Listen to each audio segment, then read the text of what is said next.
Hello, miracle workers! Welcome to another special episode of Unlocking Miracles, Janergy's guide to life, love, and leadership. And for this episode, I have invited someone special, so let me introduce him to you. Our guest is Mel Enderes Sigador, is a passionate communicator, dedicated leader, and advocate for change. A two-time national champion in Toastmasters public speaking, he believes in the power of words to uplift, inspire, and create a lasting impact.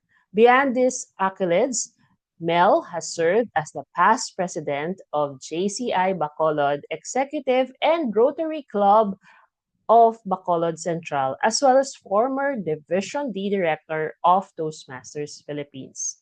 Recognized for his service, he was named as one of the 10 outstanding Rotarians in community service in 2022. And in 2019, the President of the Philippines recognized him for his outstanding contributions and effort in creating positive change in Bacolod and surrounding communities. With degrees from the University of the Philippines and University of St. LaSalle, Mel has shared his expertise as a university professor and organizational development consultant. Today, as the executive director of Kalipay Negrense Foundation, he leads efforts to rescue, rehabilitate, and reintegrate child survivors of abuse, abandonment, and exploitation.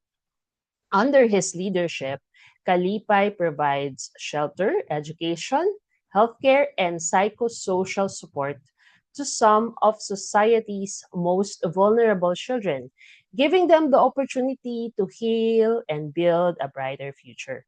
And through his work, Mel remains steadfast in his mission to bring hope and lasting change to those in need. Friends, help me welcome here at Unlocking Miracles our dear friend, Mel Cilador. Hi, Mel. Hi, Coach Janice. All Maayong the way from aga. Bacolod. Yes, maayong aga, everyone. Good morning, everyone from Bacolod. Yes. So whether you're watching this live or replay, we're taping this as morning, no? So yeah, and feel free to put in the comment section your greetings to Mel. So Mel, Oh, what are you grateful for today? wow. What a beautiful question to ask. And thank you for asking. I'm grateful to a lot of things. Being able to wake up is enough for us to be grateful for today. Yes, gift of life always, no? And the gift of health, no? It's very important talaga yan that we're always grateful. So yan, so I have invited Mel kasi nakaka-inspire naman talaga yung ginagawa ni Mel. Can you give us a brief background, Mel? What made you decide to put up this foundation? Ano ba yung naging calling mo? Bakit mo sinimulan tong foundation na to? Wow. Well, for one, I wasn't the founder of Kalipay Negrense Foundation. I started becoming part of the organization only back around 2013. But it's so Mhm. weird because I've always wanted to, in my early years, right after college, I've always wanted to work in a non-government organization, but never had really an opportunity. I took up nursing as my college course. So Oh, nurse ka pala. yes, I'm a Okay. registered nurse. So medyo malayo. Then after college, I took up my master's in psych and I was teaching then in the university. And you know naman, career in the university parang is catapulted with whatever academic degrees you get. So I started also taking up my doctorate in education around that time kasi nagtuturo nga. But it came at a point that sabi ko I wanted to try careers outside of the academics. So I left the academe and started studying again kasi I wanted to try corporate. So, bumalik ako ng school, nag-masters in business management, then started to work in human resource, eventually also marketing. Then it led me to be a self-employed professional and doing consultancy work. So, Mhm. the summary of that, my career really did not make any sense at all. A lot of my friends, my family members are saying, "Man, what are you doing?" Like from nursing to teaching to corporate work and doing consultancy work. But you know what? You know what, coach? I think back in 2017, the same group of people who told me that my career did not make any sense told me that, Mel, parang whatever you're doing right now is what you're meant to do, because now it seems that whatever you're doing and whatever you did in the past already, parang came into place. Because Yes. what I'm doing right now in Kalipay, I get to use whatever background I have with Mm. nursing, with education, because now in Kalipay, we run our own school. And Oh. running a non-government organization, I get to still use my corporate background and business management background. So you'll never know really where life is going to lead you. If it doesn't make sense now, believe me, eventually it will make sense. And the most wonderful part of this story, of my story, of how I ended up with Kalipay, is I knew of the foundation because of Toastmasters. That's true, Okay. because there was a time that when we were doing our regular Toastmasters meeting in First Farmers Toastmasters Club, that's my mother club. Toastmaster Emily, I can remember, invited a speaker to share her advocacy. And that speaker was the founder of Kalipay. She shared what she's doing and the struggles that the organization was having then. So that was my very first exposure to the organization.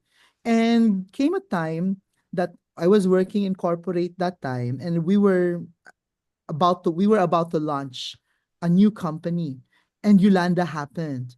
And parang we realized it was bad taste to launch a new company at the time that, the rest of the country was really suffering, from Yolanda.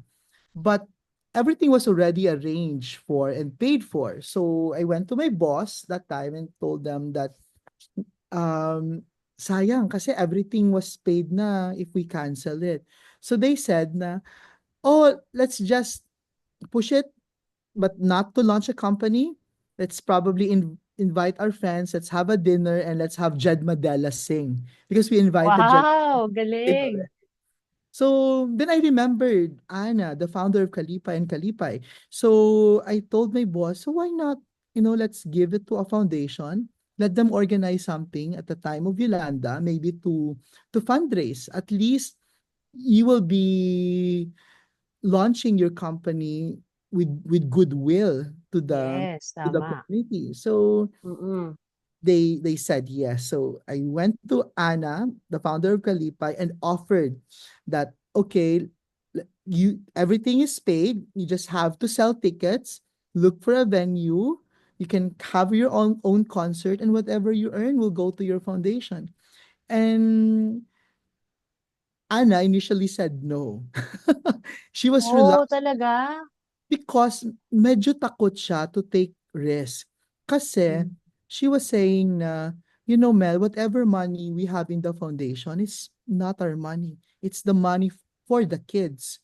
So if we Mm. take risk to fundraise, and if it will not work,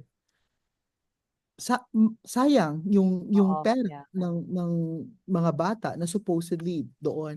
So, you know what we did, Coach Janice, me and my other friends from Toastmasters, all of us, like me, Toastmaster Emily, I can remember Toastmaster Jabez, Toastmaster Gay, said and vouch, okay, Kalipay, You don't need to shell out money. We will find a way to just Oh, to make it happen. So we started grabe. calling people, we started calling volunteers to help out. So libre lahat. We got the venue for free. We got the LED wall for free. We got additional performers for free. Practically lahat libre. And we did Amazing. that in 2 weeks' time. We were selling Oh, tickets in 2 weeks' ang time. galing. And we ended up with a sold out concert. So that was my very, very first introduction to Kalipa. And it's so funny that now I remember that it was done together with my friends, with our friends In in Toastmasters. Toastmasters. So we get to practice project management in actuality in 2 weeks' time. Ang galing! Actually, no, for those na nanonood sa'tin na first time nila narinig yung Toastmasters, no, so hindi po siya appliance. Toastmasters is a public speaking organization. It's an international organization. Do'n kami actually nagkakilala din ni Mel. And kanina nga, before starting this podcast, I was sharing to Mel how was my experience in Bacolod when I visited for MidCon. And gano'n kasi yung mga kasama natin sa Toastmasters, eh. It goes beyond public speaking.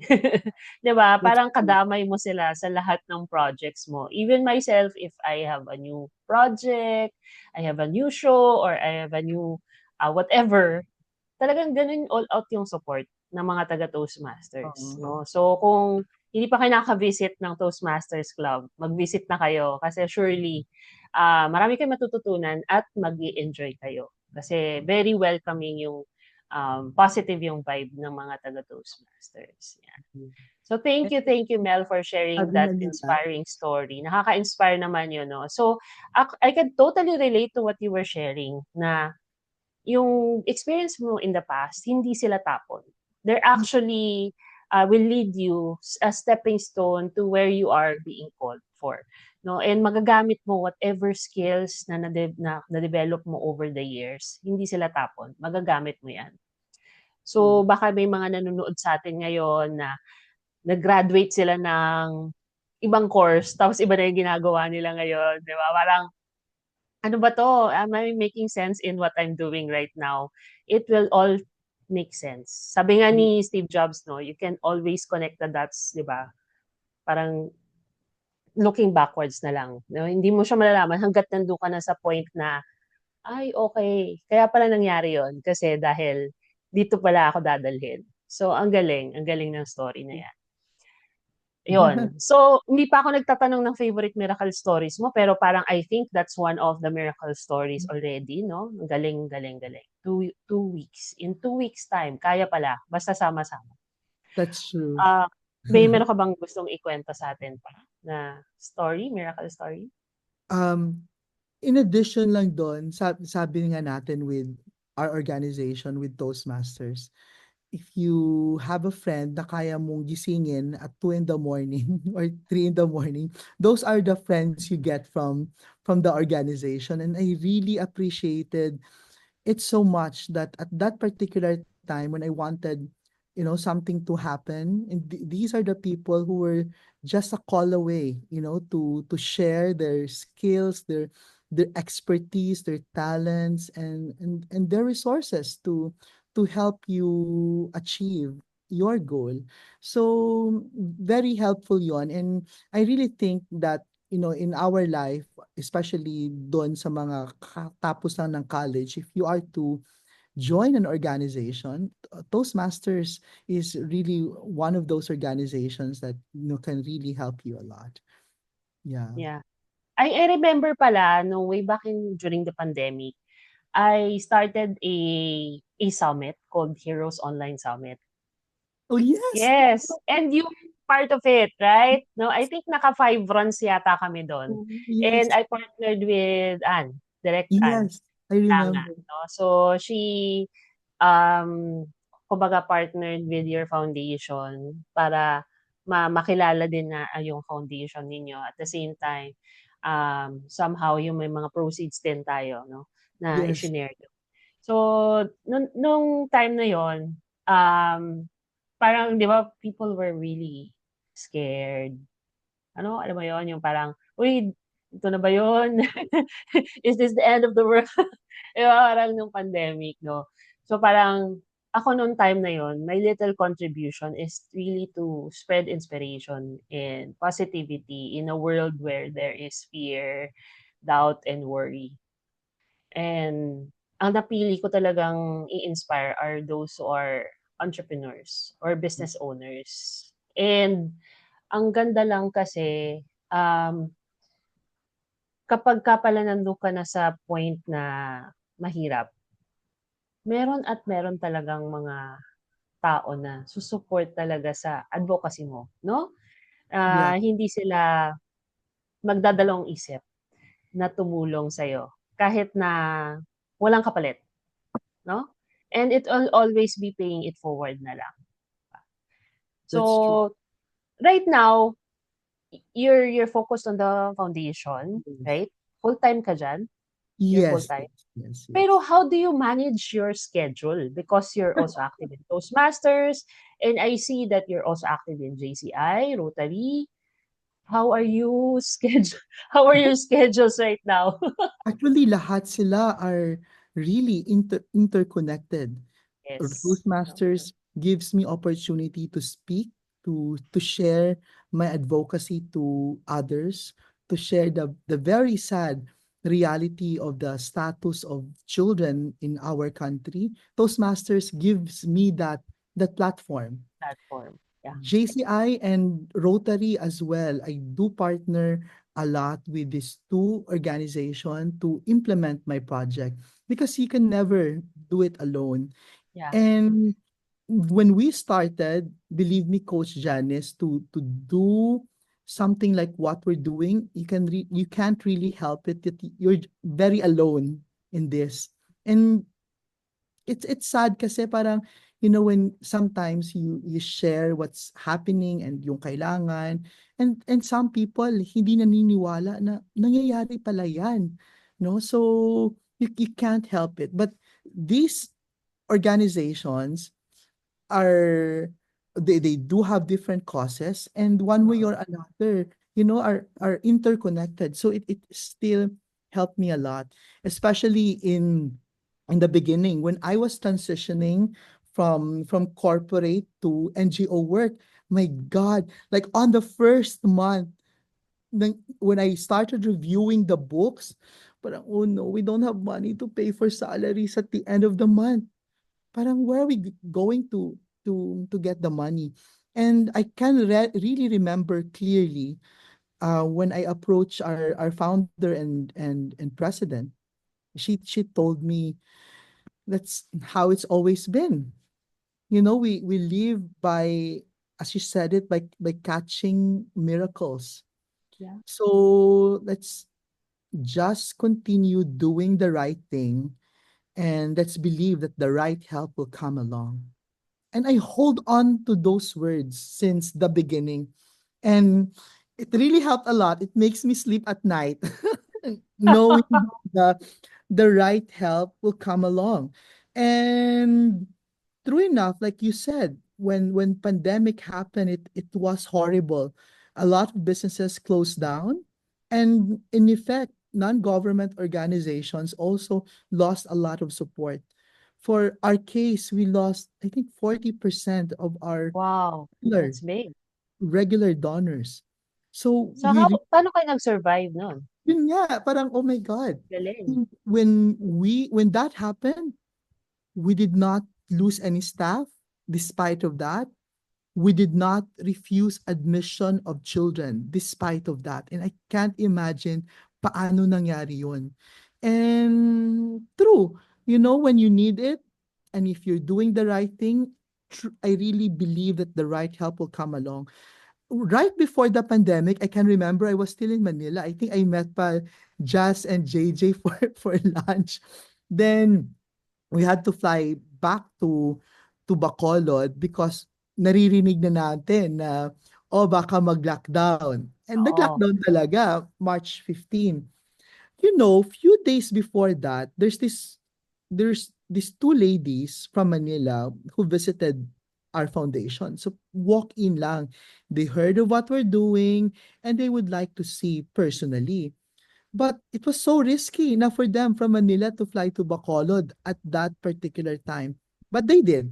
So we had a nice talk with them. We shared our causes. We brought them to our home. They were able to meet our children. And on our way back from Bago City, where our children's home is located, they started asking, so Mel and Anna, where do you need the help most? And parang Anna started crying because we really need help with our school. Our grant from our previous partner was about to end March 2020. March 2020. So, and we were already coming, I was already coming up with a setup na okay, so wala nang fund yung school. So how do we go about this? Or maybe let's just retain two teachers and this is how we will do it, etc. And those two ladies right away pledge, okay, we will help you fund the operation of your school. And the grant that they gave started April 1 when our previous grant ended March 31. Ang 'Di ba? galing. That's a perfect miracle. Parang, oh my gosh. March 31, our grant with Ramon Aboitiz Foundation ended. We were together for 5 years. Then our grant with LBC Foundation started April 1.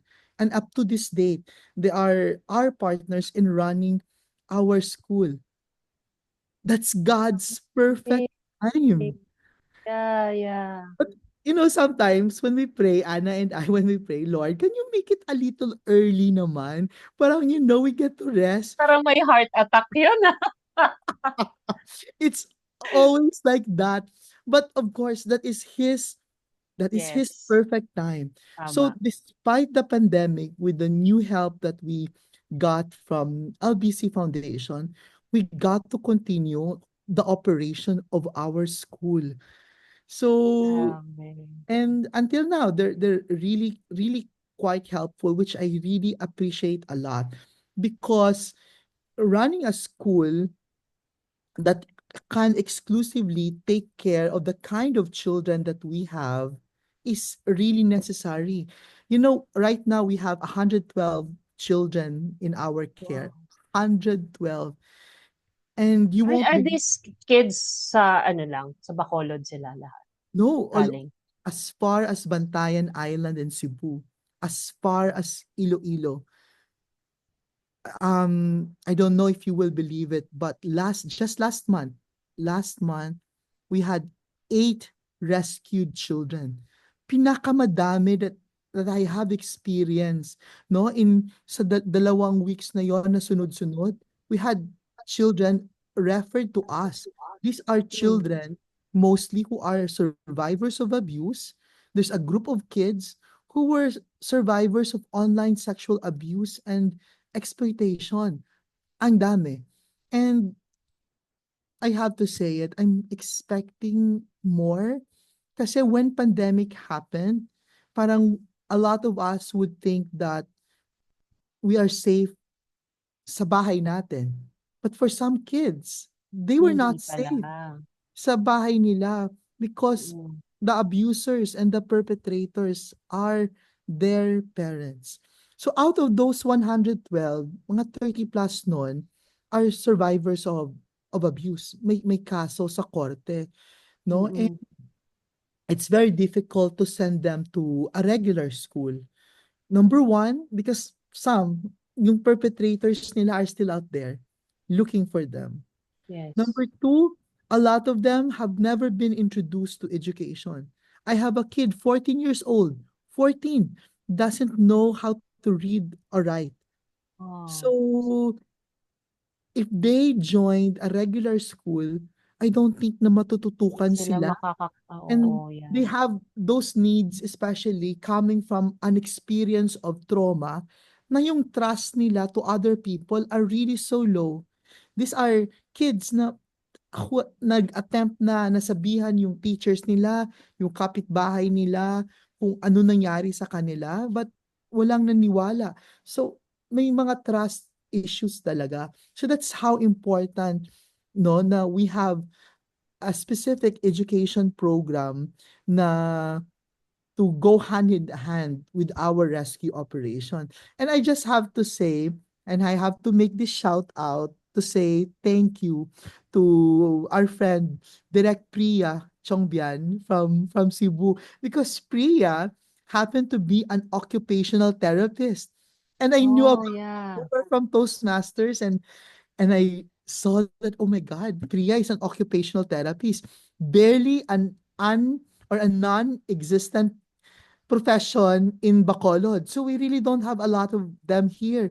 So Priya, when I got a chance to talk to her, and last time in Cebu, I told her that, I really need your help. I really need your expertise, because we have kids with us na maraming special needs, at we don't know how to approach it.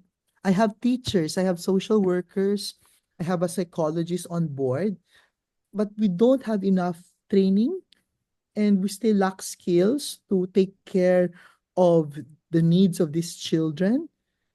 And Priya came to Bacolod last year, visited us, and started doing training. And she was here again last week to help us out. And this Oh, time she brought with her two of her staff.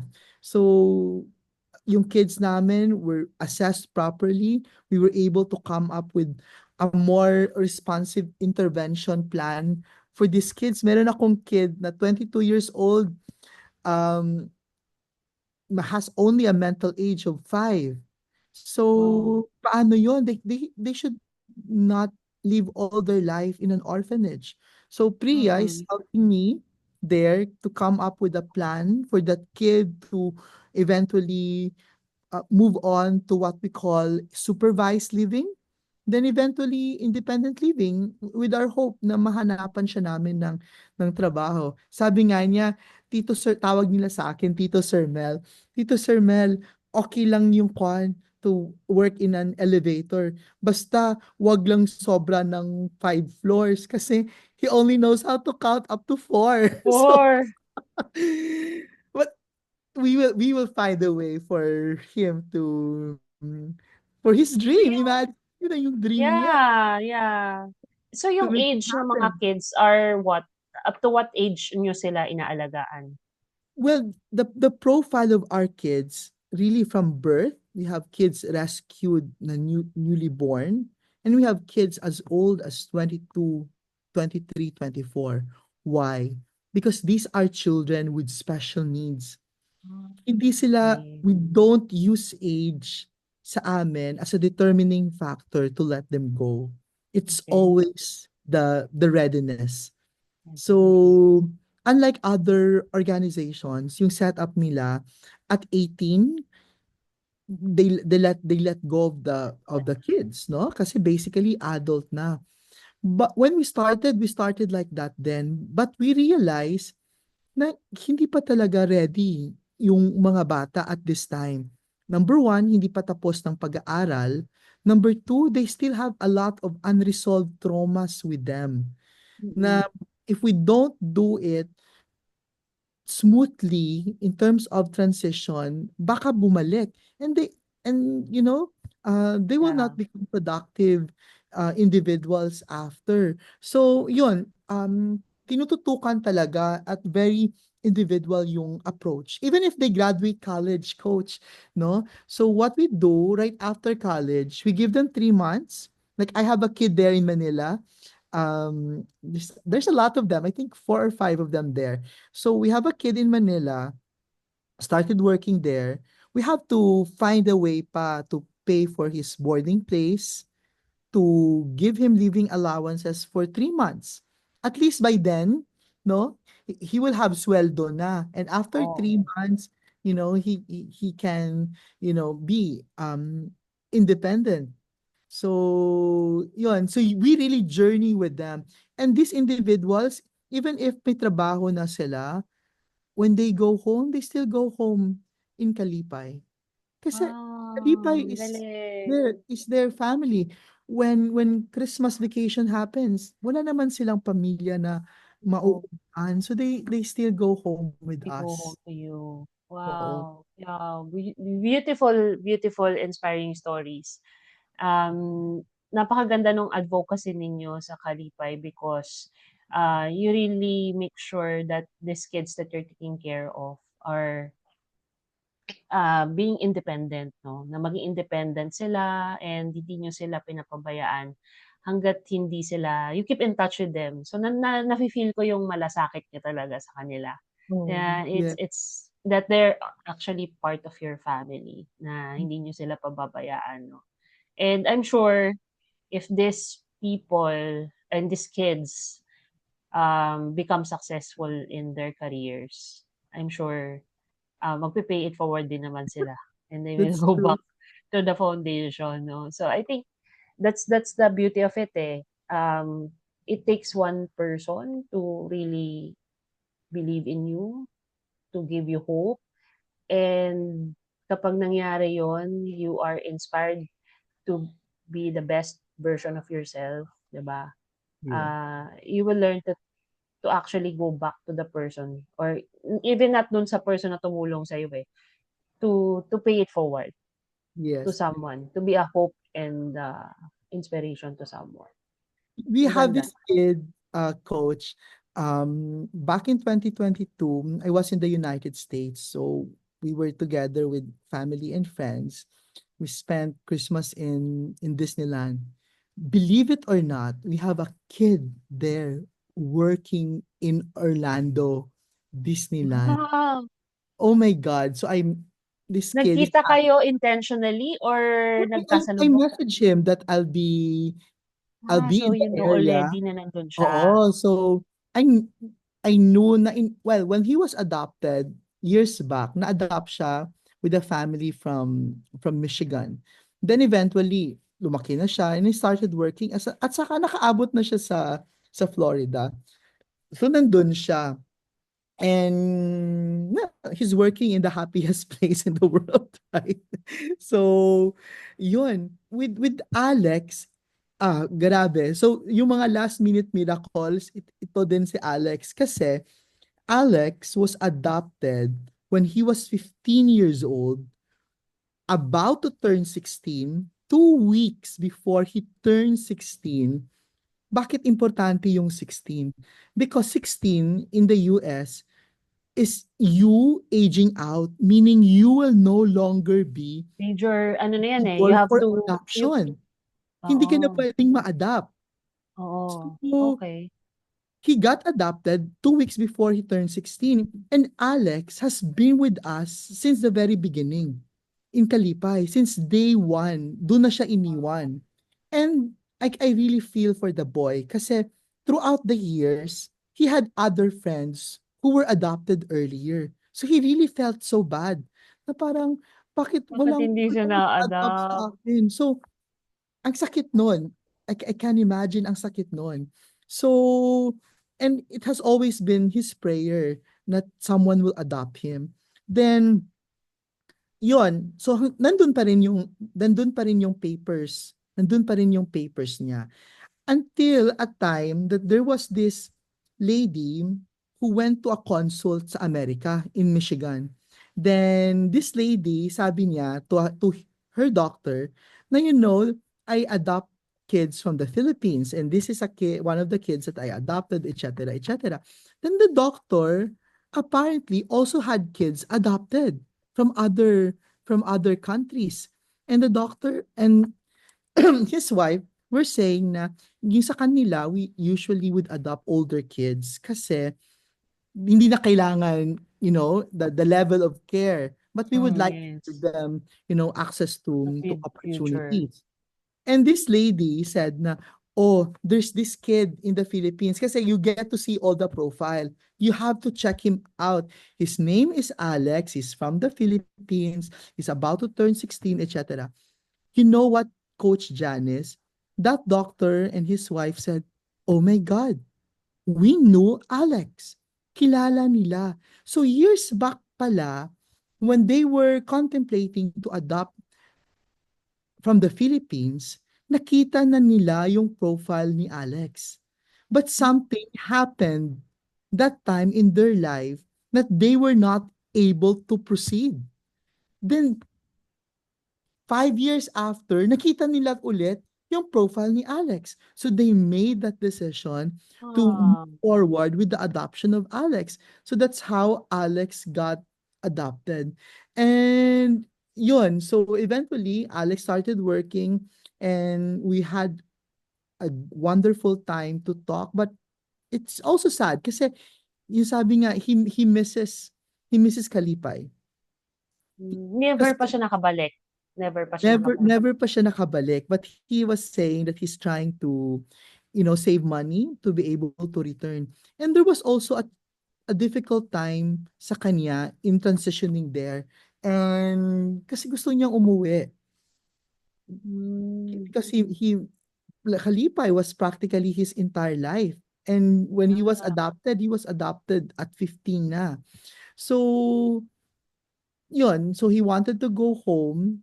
And he even called ICE, 'di ba? Imagine mo 'yun. Tinawagan niya yung ICE, which is the agency of in the US na nag-handle ng deportation. Tinawagan niya yung ICE para magpa-deport siya at the peak of his depression.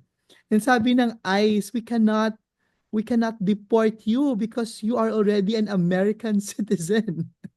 So, and I told him, sabi ko, Lex, you have to appreciate what this you as a have been blessing. given. A lot of people will do everything to be in Yeah.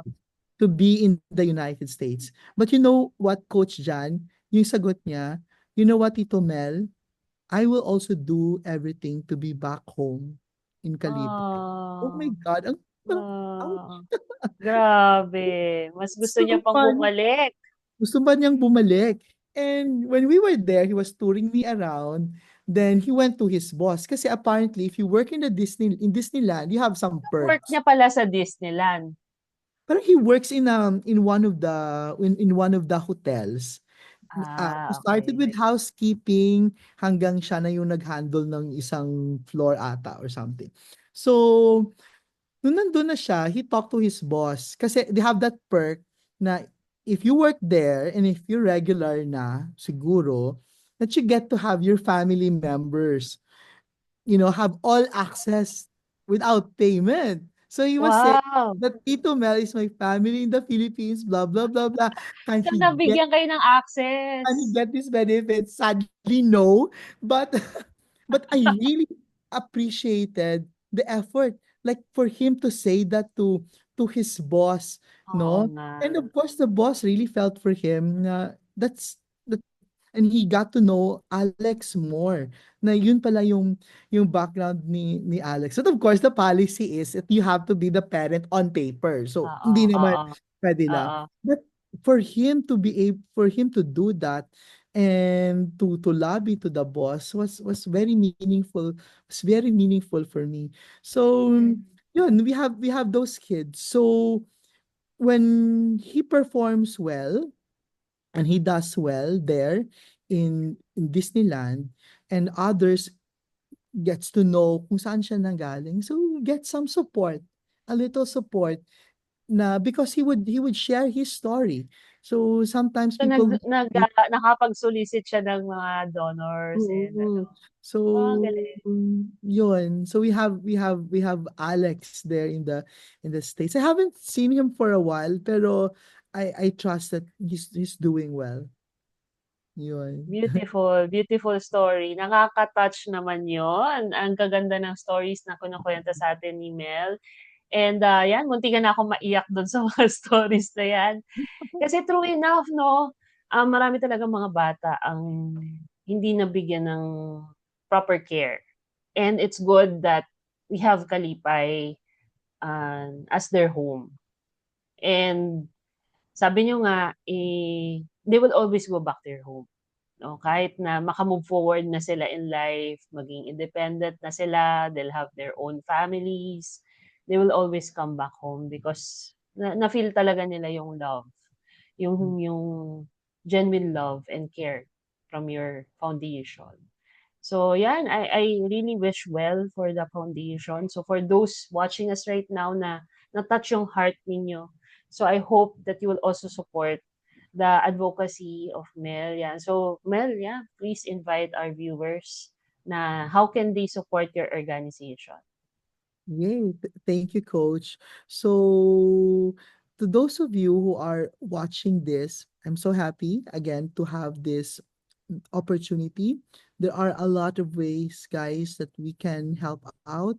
It doesn't have to be my foundation, it doesn't have to be Kalipay. There are a lot of organizations all over the Philippines, especially in the countryside, who are working for the causes of disadvantaged children. Help them in their advocacy. You can share whatever resources you have, may it be financial, or may it be you volunteering and sharing your skills to the organizations. We need teachers, we need psychologists, we need people to visit our kids to make them feel that that there are still people that cares for them. Mm, Visit different orphanages, spend time with the kids, play with them, help them with their classes, tutor them in mathematics or in Filipino. Just spend time with them. It will matter because at the end of the day, our society is best judged with how we take care of our children. That's yeah. what Nelson Mandela said. And I hope we can take care better our Filipino kids, and I hope you guys can share our advocacy. Know more about Kalipay. You can visit our website at www.kalipay.org, and you get to see on how you will be able to help us out. We have a very vibrant volunteers program. If you have spare time, you can come visit us in Bacolod and be a volunteer. Yay! Thank you, Mel. I really appreciate the time that you have spent with me here at Unlocking Miracles. I'm sure marami tayong, may mga na-bless tayong tao with this episode. So if you're watching this right now and you feel blessed with this episode, feel free to share this also with your friends and families para ma-bless din natin sila. And probably baka ito yung inaantay nilang opportunity na makapag-share din ng mga blessings nila. Minsan kasi 'di ba parang sa kabisihan natin sa mga ginagawa natin, it just takes one story for you to be moved to action to help somebody in need. So that's one of my goals naman here in Unlocking Miracles is to really make people aware of what is happening around us. No? So focus on the good. Huwag na tayong focus sa mga negativities na yan. 'Di ba? So it's time that we focus on what's good, what are the blessings, what's the positive, and of course, we can always make something we can always contribute, no matter how small it is, meron tayong may contribute our time, our talent, and even our resources, our treasures. So that's it for this episode. Thank you very much, Mel, for your time and for sharing your advocacy to us. And yeah, so also kung based kayo in Bacolod, feel free to also visit any of the Toastmasters Club. Ilan ba ang clubs mo, Mel? How many clubs? Well, in the city, in Bacolod, we have 6 active Six Toastmasters active clubs. Toastmasters Club. But you, as a member, isa lang ba ang I'm club with mo? Super City Toastmasters Club. We meet every Saturday in Park in Hotel or in Radisson's at 6 in the evening. My mother club is First Farmers Toastmasters Club. We meet every Tuesday in Business in Hotel, also at 6 p.m. Please come and visit. Okay lang yung walk-in. Mm. Okay. And you always meet on ano na, in person na? Hindi na kayo Yes, nag-online? those two clubs are purely meeting in person. Purely in person, yeah. Oo. yun na nakakamiss talaga yung in-person. Kami naman sa Presidents, we're celebrating our 37th anniversary Oh, this April. wow! Yan, sa Presidents. No? For Congratulations. those who are based in Metro Manila, we are meeting in Mandaluyong. No? But not on a regular basis, not in person. Mostly online pa rin kami. And if in person, it has to be hybrid because currently our Vice President for Education is based in Canada. So, Wow! so kailangan imagine yung commitment and dedication niya sa Toastmasters. He is awake at I think 3 a.m. during our meeting. Oo, or 3 or 4 a.m. just to attend our meeting kasi nga yung because of the time difference. Pero ganun ka-dedicated ang mga Toastmasters.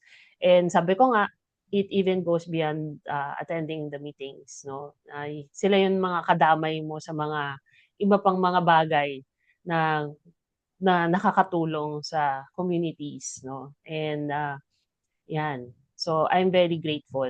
I'm very blessed with this episode, no? And I can't wait to share this to more people. So thank you very much.